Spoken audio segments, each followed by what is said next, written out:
Parashas Mishpatim begins, Ve'ela HaMishpatim Asher Tosim Lifnehem. And these are the Mishpatim that were given in front of you, and the famous Rashi, and we have Ve'ela, what's the difference? We know by Dvarim it says Eila HaDvarim. It starts off the fifth book with Eila, and Mishpatim begins Ve'ela, with the Vav HaMachaber, or connecting Vav, and that's what the Chazal tell us, that Devarim is a new book. It's the Mishnah Torah. It's separating us from the first four books. And the other one is Mishpatim. That's a continuation. Ve'ela Mishpatim.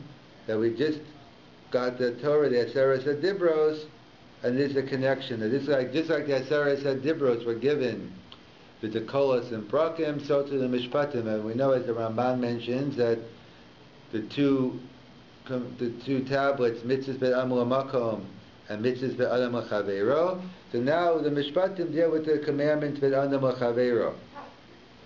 They deal with the mitzvah, with the interpersonal mitzvahs between people, and it begins with the mitzvah of Eved Ivri. That if someone steals and they can't pay back, they have to be a slave for 6 years, and the 7th year they go free. So the question is, why was Eved Ivri picked as the first mitzvah to be given after Har Sinai? We just finished Yisro, and now we're going into Eved Ivri. Why is Eved Ivri the last mitzvah picked? The first mitzvah picked. So there's a famous answer from Zalman Zaretskin that, in fact, he asked, you would think, if I was thinking of the order of what to put in before or after Har Sinai, I would have said Eved Ivri, the law of how to treat a slave, is the last mitzvah after here. The Jews just went free from Egypt, the Exodus from Egypt, 210 years, and they know how it is to be mistreated as slaves, so how much more so when they became masters, they would know how to treat a slave. So that's the last mitzvah that we need. However, Rav Zalman Zaretskin explained human psychology is the opposite.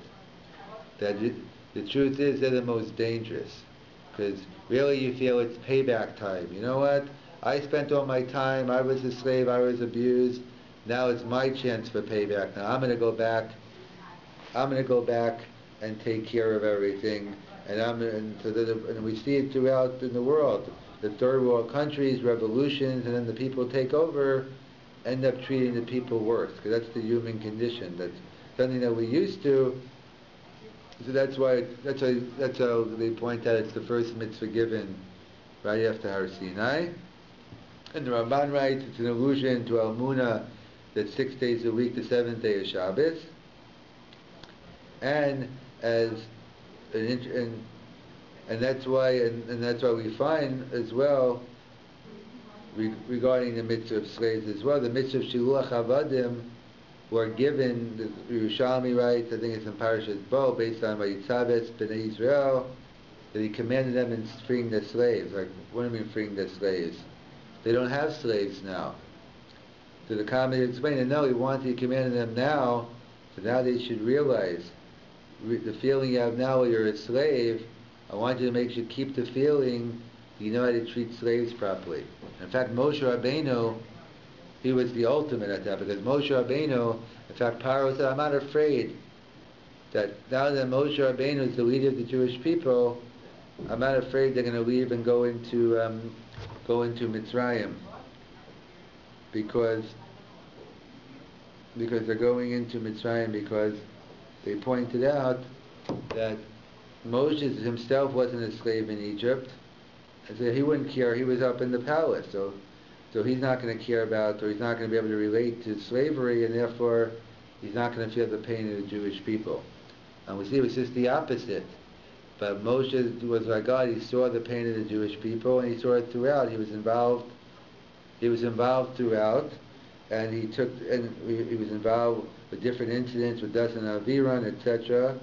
And at the end, he was more involved. He felt more pain than the people who were involved. In fact, that's why we find out at the end he wanted to be involved in the midst of Ari Miklat. Why in the midst of Ari Miklat? Because Ari Miklat is when someone kills unintentionally, they need a place to hide. Moshe Rabbeinu more than anyone knew that because he was on the run after he killed the Egyptians, and therefore he had no place to hide. He wanted to make sure that someone has a place to go, at least temporarily, until justice could be served. So that's what here as well. They wanted to give the mitzvah of Shuach Avadim right away, and they're reiterating it right now. The mitzvah of Avad Ivri now, because they want to make sure that realize it's the most dangerous mitzvah. If you have a slave and you are abused, you're the most likely one to abuse the slave, and therefore the Torah goes out of its way to give us the mitzvah right here, right away. An independent point is the interesting thing from Rav Diskin. Rav Maral Diskin explained, he asked, 6 years the slave works, and then the 7th year goes free. However, if he wants to stay, he has to pierce his ear. And Chazal tells the ear that he heard not to steal on Har Sinai, that's the ear that he stole with, so he has to pierce his ear. So that's the different Chazals, or to be free, but the ear he heard not to steal. So the question is, the Maral Diskin asks, why is it that if it's a punishment, so you should have got to pierce his ear right away, year 1? Why year 7? So the Maral Diskin explains it's because really the slavery was a punishment. If a person should feel that they're an Eved, the only one should be an Eved to Hashem, but not to an Eved to someone else. And therefore when a person loses their independence, and they should feel that's the punishment, they don't control their own destiny, etc. And really the 6 years is working as slave, that's supposed to be the punishment. But after 6 years, the guy says, wow, this is great. I want to stay another year, because we know the halachas are that you have to treat your slaves so well. In fact, if you have steak for dinner, you have to feed them. If you have a pillow, you have to give them a pillow. You treat them so well, a Hafez Adoni wants to stay. So therefore, that's what Maral Diskin points out. Really, slavery should have been the Onesh. However, once you realize he wants to continue being a slave, so obviously it wasn't an Onesh. Now he has to get another Onesh, and that's why the piercing in the ear. The ear that heard not to steal, that the punishment comes now. And that's Rav Shachter likes pointing out that we say in our davening, because of our sins we are exiled, and we're in Golas now. And of course we have Eretz Yisrael, but we don't have the Beis HaMikdash.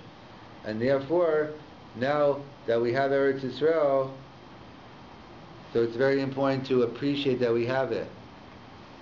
Because in terms of, or we should say, Golas is a punishment, it's an Onesh. And if we turn Golas into a reward, then Chalila, he might have to come on with another punishment. That's what, and therefore we have to have appreciation. We have Eretz Yisrael now. So that's how the Maral Diskin explains that really the punishment is the slavery, but the person who felt that slavery became a reward, like people want to stay in jail, they get so caught up they can't leave because they don't know how to function anymore. That's supposed to be a tremendous onus. You can't wait to get out, and then you can control your own destiny. But with the Hafez Adoni, it shows you didn't feel the pain of slavery. You didn't look at it onesh. If that wasn't an onesh that we have to pierce your ear, and the ear that said not to steal, that's the ear we have to pierce now.